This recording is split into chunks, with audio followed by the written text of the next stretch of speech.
Bueno, pues atrevimiento, como alguien dijo por ahí, es una película muy atrevida porque es una producción, pues eso, independiente, de bajo presupuesto, sin subvenciones, pero bueno, no por ello hemos querido dejar a un lado lo que es la calidad artística, la calidad técnica, y nos hemos embarcado pues en este proyecto, pues eso, muy atrevido, ¿no? Pues el tema del guión, yo tenía varias opciones, porque ya intenté hacer varios largometrajes alguna vez, aunque tuve que desistir enseguida, y sabía cuáles eran los problemas del guión. Entonces quería escribir un guión y a ver si lo podía vender, alguna productora pues lo financiaba, etcétera. Pero pensé que iba a ser muy difícil y que al final iba a acabar teniéndolo que rodar yo. Entonces dije, bueno, pues para evitarme todo eso voy a escribir directamente, voy a partir de cero, voy a dejar las ideas que tenía ya, por ahí ya tenía algunos tratamientos ya escritos, pero que se me subían de presupuesto, etcétera. Dije, voy a hacerme un traje a medida, ¿vale? Voy a hacerme un traje a medida, algo que yo pueda rodar, no voy a poner escenas que no pueda rodar o que se me sacan de presupuesto, etcétera. Voy a hacer algo pensando en que yo lo voy a producir, en el dinero que tengo, en las posibilidades, los recursos que tengo, y voy a escribirlo, tal cual. Y así fue, voy a hacerme, como digo, un traje a medida. Eso supuso, pues bueno, que tienes una serie de limitaciones, que si no las tuvieras, escribirías otras cosas, como cuando el que escribe una novela que no tiene ese tipo de limitaciones, o el que escribe una película, un guión con mucho presupuesto, que no tiene esas limitaciones, pero no era el caso, y bueno, me puse a ello, y así y lo saqué. Claro, la clave un poco de que esta película se haya podido rodar en 8 días es que es una localización única. Es localización única, pero es una localización grande, ¿vale? Entonces, todo parte de un último corto, Divorcio Express, que lo rodé en la Universidad de Alcoy, en la antigua Escuela Industrial. Entonces, bueno, se rodó allí, se rodó en un despacho, porque el corto funcionaba todo en un despacho, era todo allí, pero mientras estábamos rodando, pues tuvimos acceso a toda la universidad y nos quedamos todos bastante impresionados, porque era muy bonita, muy antigua, y ya comentábamos medio en broma, ¿no? ¿Qué guay sería rodar algo aquí, ¿no? Una película de miedo, de misterio, algo así, tal. Bueno, eso se quedó ahí como una anécdota, y ya meses después el corto se montó, se estrenó y tal. Y ya cuando me planteé esto, ¿no? de escribir un largometraje, producirlo, rodarlo, etcétera, y pensé en ver cómo lo podía hacer de bajo presupuesto, entonces me acordé de la localización, dije, ostras, allí donde rodamos Divorcio Express, en la Universidad de Alcoy, en la Escuela Industrial, ¿cómo sería volver allí? Voy a escribir, y entonces fue cuando pensé en escribir, y además como conocía el sitio, cada escena, cada sitio, las localizaciones eran pues pensando en esta escena, en este cuarto, en este despacho, esto así. Y así surge la idea. Lo que pasa que la historia, lo primero que se me ocurrió pues eran cosas pues ya muy trilladas, ¿no? Pues yo que sé, lo típico, no voy a desvelar nada, pero vamos, un thriller, esto, lo otro, asesinatos, tal, cosas que no eran, bueno, nada novedosas, ¿no? Estaba todo ya esto como muy machacado, como muy visto, ¿no? Entonces dije, ¿cómo puedo hacerlo que sea un poquito original, darle un toque, no sé, diferente, ¿no? Entonces se me ocurrió partir, si hasta aquí nos ha traído Divorcio Express, que era el corto anterior, vamos a seguir por ahí. Entonces se me ocurrió crear una ficción dentro de mi propia ficción, ¿no? Entonces tomar como referente el corto Divorcio Express y hacerle como una continuidad. Divorcio Express, yo rodé Divorcio Express en la antigua Escuela Industrial, ¿vale? Y entonces allí pues pensamos que tenía muchas posibilidades el sitio, y efectivamente pues así ocurrió, pasamos de rodar solo en un despacho a rodar en toda la escuela, ¿no? No es una continuación, tiene continuidad, pero no es una continuación de Divorcio Express. Es decir, el corto, la película funciona como un todo independiente. Si que no hayas visto el corto de Divorcio Express no pasa absolutamente nada, porque de hecho mucha gente se pensará que el corto ni existe, pero el corto sí existe. De hecho, para la versión en DVD pues tenemos pensado incluirlo como un extra, ¿no? Y quien haya visto la película, que tanto se habla del corto y tal, dirá, anda, pero si el corto existe, qué curioso, vamos a verlo, y lo verán y se reirán, ¿vale? Pero ya está, queda como una anécdota. Pero la película funciona como si el corto de Divorcio Express fuera pues una ficción, lo que pasa es que nosotros partimos de una ficción que realmente fue una realidad, ¿no? Entonces lo que sí que hicimos lo que sí que hice yo a la hora de componer, de crear la historia, fue recuperar los personajes que salían en Divorcio Express, pero esta vez se interpretaban a sí mismos. Y además también una persona tenía que interpretarme a mí como director, así tenía que hacer de Alonso. Lo que hice fue, se lo propuse, cuando escribí el guión, lo primero que hice fue pasárselo a los 5 actores que salían en Divorcio Express. Sergio Sempere, que hace de Sergio, Adriana Gil, que hace de Adriana, ¿vale? Se lo pasé también a Manuel de Elías, que en Divorcio Express hace un cameo, una breve aparición, hace de sacerdote. Entonces me pareció que su personaje era muy sugerente y que podía tener un desarrollo más grande en la película, como un personaje ya al mismo nivel que los otros, y era la oportunidad también de poder contar con Manuel de Elías, que también salía en otro corto mío anterior, en Mental Party y tal, me hacía mucha ilusión que él estuviera. Y luego los otros 2 actores que faltan, Fran Palacios y María Mas, pues por un problema de agenda, de calendarios, tenían otros proyectos, otros compromisos, no pudo ser, no cuadraban las fechas y hubo que buscar sustitutos, que han sido Jorge Valdés y Ana Maestre, que han hecho sus papeles, y lo que hemos hecho ha sido un poco como homenaje, respetar los nombres de pila de sus personajes, Fran y María, ¿vale? Interpretándolos. Y luego Tomás Becerra, que me interpreta a mí, hace de director, hace de Alonso. Bueno, el guión, si te pones a verlo, la historia, digamos que al principio tiene como un primer tramo, que sería como eso, cine dentro del cine, ¿no? Hay un grupo de gente que está rodando un corto y otro grupo de gente que está haciendo una entrevista, son todos del mundo del cine y hay mucha tensión entre ellos. La cosa es que las cosas se van disparando, van increciendo, las rivalidades, las tensiones, en fin, las luchas de poderes entre ellos, ¿no? Hasta que al final ocurre una serie de cosas, pero ese primer tramo, digamos, que sería pues eso, cine dentro del cine, ¿no? Ocurre una serie de circunstancias que no vamos a desvelar para no decir nada, adelantar nada del argumento que no se pueda destripar, ¿no? Pero entonces a un poco antes de mitad de película, en el segundo tramo, digamos, segundo tercio, la película se convierte en un thriller, ¿no? Pasan una serie de cosas y hay una serie, bueno, como de intrigas, suspenses, persecuciones, etcétera, que tiene su parte más thriller, aunque todas las subtramas que se han ido abriendo con las diferentes historias de los diferentes personajes siguen ahí y se siguen desarrollando al mismo tiempo.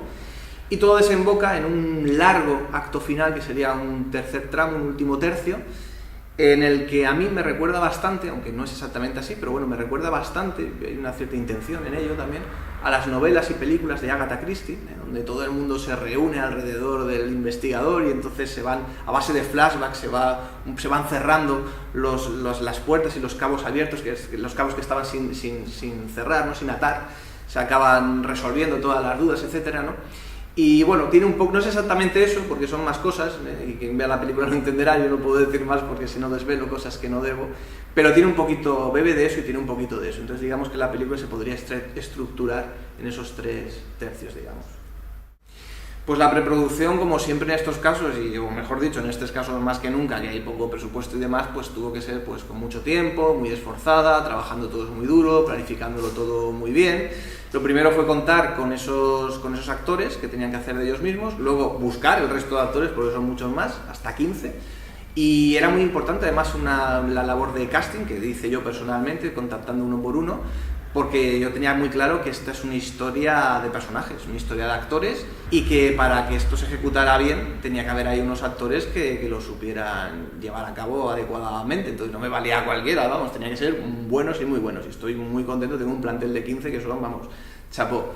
Estoy súper contento y súper orgulloso, que también es verdad que todo tuvo su proceso, ¿no? Sus ensayos, su preparación, al final por muy bueno que seas, pero si las cosas no se ensayan, no se preparan, esto no es hacer así y ya está. El mejor Robert De Niro tiene que ensayar, tiene que prepararlo para que luego el resultado sea lo que acabamos viendo en pantalla. Esto me gusta, está muy bien, ¿no? Bueno, pues no es fruto, sí, eres muy bueno, tienes talento, pero hay mucho trabajo detrás, no solo improvisación y ya está, ¿no? Que eso muchos espectadores, gente que es ajena al mundo del cine, pues lo desconoce, ¿no? Y de eso hubo mucho en la preproducción, por parte de los ensayos, de los actores, pero luego toda la parte técnica, yo es que claro, me lo comí todo, porque me lo comí como guionista, como director, como productor, la parte técnica del guion técnico que le hice yo también entera, entonces, bueno, fueron muchas cosas, ¿no?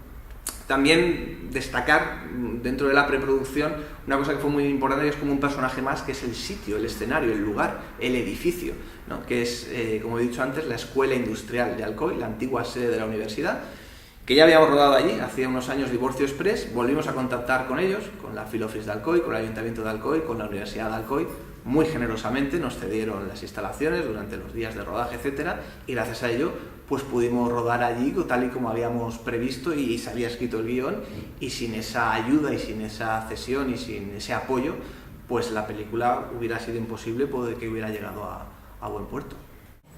Bueno, el rodaje fue una auténtica locura. Yo por lo menos sé que los actores a lo mejor pues tuvieron un recuerdo más bonito, más esto. No, yo es que no lo tenga bonito, cuidado. Pero es que no tuve tiempo para nada, no tuve ni 5 minutos para descansar ni para mí fue vertiginoso, fue una locura, pero muy bonito también, claro, porque lo que pasa que era no parar y siempre mirando el reloj, Dios mío, da tiempo, no da tiempo, esto hay que cambiarlo, cómo lo hacemos, tal. Entonces, en todos los rodajes se tiene mucha tensión, y más en mi parte además, que yo era pues también el productor y todo, llevaba 1000 cosas a la vez, y para mí fue muy complicado y muy agotador. Lo fue para todos, porque fue un rodaje, como yo digo, muy extremo, hacía muchísimo calor, hubo que ir muy rápido, pues rodar una película como esta, además en 8 días es algo titánico, mucha gente me lo cuestionaba, esto es imposible, al final se ha visto que sí que era posible, gracias al esfuerzo de todos, al trabajo de todos, a una correcta planificación, que las cosas no salen porque sí, al final todo tiene un sentido.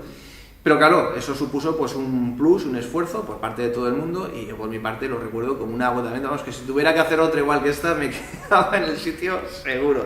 Para mí fue agotador, pero también fue pues bonito porque sacas adelante momentos que hubiera sido, que no lo hubieras creído, no hubieras sido capaz que esto hubiera podido salir así, y al final sí que sale, ¿no? Eres capaz de sacarlo adelante, como digo, con la ayuda de todo el equipo, ¿no?